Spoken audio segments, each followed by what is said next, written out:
have the choice to be a good person. You really do. No matter what kind of bad things happen to you, you can take all these bad things that happen to me or you and whatever and be a bad person because of it. Or you can, I mean, you really, that's a beautiful thing.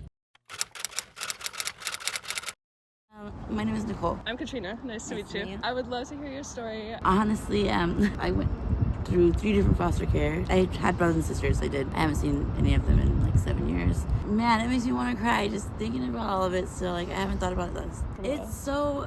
What have you experienced? Fear. Fear of torment. the future or fear of the current? Fear of current and future. When you're underage especially, it's hard to get any kind of help. You have to be an adult to get help from the state. It makes me really frustrated. So the state isn't helping the younger people. So what does DHS do as a whole? Absolutely. I'm telling you, absolutely nothing. Why is this not running? It's my fault. I don't really know what to say. That was so good. I'm so sorry. Just ask me questions. I'm willing to say and answer them. You consent to this being recorded, right? Yes, I do. Okay. And what was your name? My name's Nicole. Nicole. Nice to meet you. My name is Katrina. I would love to hear about your story. Thank you. No one's doing anything really. I haven't done it yet, but yes, I appreciate you so much. This interview's still gonna be really good. So go ahead. So you grew up with 5 other siblings, and your older sister was 22, and she was the one that was totally taking care of you. Basically, didn't know biological parents. I do know that they were orphaned. Both of them were orphaned. My mom and my dad. They were into drugs and alcohol, and they kind of took off one day. Came back. So when DHS or whoever, I think it was a teacher who found that out, called DHS. DHS came in, and my sister was trying to take care of us for 2 years. DHS came in, took us away, didn't even ask us anything. I haven't seen my brothers since then. I haven't seen them yet. Oh my gosh. Do you want to sit in the car so that Sorry. Okay, so I just learned so much information about you. I'm just like, oh my gosh. Okay, anyway, you grew up in Portland and you've been here ever since? No, I had a foster family. Well, I mean, I guess technically I went to Washington, so I moved in with a foster family that was out in Washington, and I ran away back to Portland. So, I mean, honestly, it's been hard. I'm just gonna say that it's been hard. It's been really hard for a lot of women, especially. A lot of bad things can happen. A lot of bad things. It's frustrating that people who can help, who should help, who say that they want to help and they put their name out there as the people who are the ones that help. They're not. They're the people who put you in those positions, and it sucks. You feel like you have no one around you. A kid, you have no one to protect you. You already don't have your parents. You don't have your siblings. There really needs to be people who have been through it. People who care. Like when you say that, I mean, I was like, I don't want to talk. I gotta go to work. But then you said, hey, yeah, I can. Yeah. That was really nice of you. I don't like to share a lot of information. Yeah, you don't have to share anything that you're uncomfortable sharing. Thank you. This is really important. Right now, the only thing that's talked about are homeless people. That's what's going on. You see it right here. But that's the aftermath of what goes on. The homeless people right now, honestly,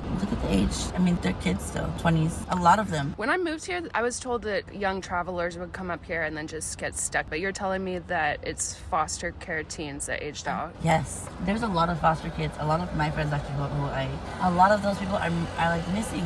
No one has seen or heard from them. And they don't have family members so what happens? They fall through the cracks and they could be just plucked off. And a lot of females are...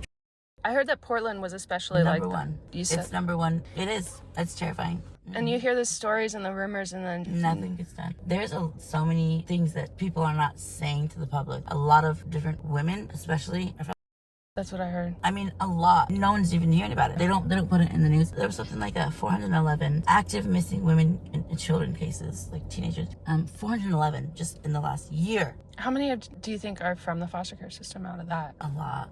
Yeah. If you go through the pictures of the people who are missing, I mean, I know some of them. I did know some of them. There's no one to help them. And once you become an adult, people just kind of like, I mean, I have friends whose foster parent literally on their 18th birthday kicked them out and gave them nothing. Can you talk about the money thing for a second? Okay, so yeah. They make money, as has kind of been rumored. They just do it for the money. Absolutely. Some foster parents would even tell you. They're not ashamed of that. They will house strangers, and yeah, that's all they care about is money. You have the choice to be a good person. You really do. No matter what kind of bad things happen to you, you can take all these bad things that happen to me or you and whatever and be a bad person because of it. Or you can, I mean, that's a beautiful thing.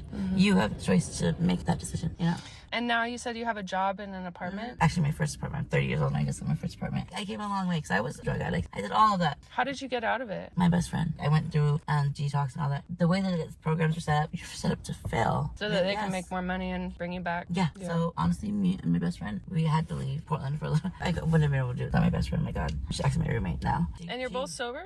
Yeah. Wow. 3 years. It's hard because every single day, like... You think about it? And I miss my siblings and I miss the people I used to know. And I really have a lot of anger for the things that I went through. And I was alone. I felt alone. If you were to go, like, off a lot of kids hang out, you should go and ask the majority of them how old they were, see what they were doing between the ages of 18 and 25. And they're just, they live on the street. Do you have any last thoughts in regards to how you think that I can actually accomplish this? Just talk to people. Just talk to, there are people who care. Just talk. Just talk. You're going to get people who are like, oh, you know, no. Don't give up. Don't get discouraged. Yeah. Seriously. Yeah. It's a beautiful thing that you're doing, and there's a lot of people who need help. I think that these videos are going to really help, so I appreciate you sitting down with you.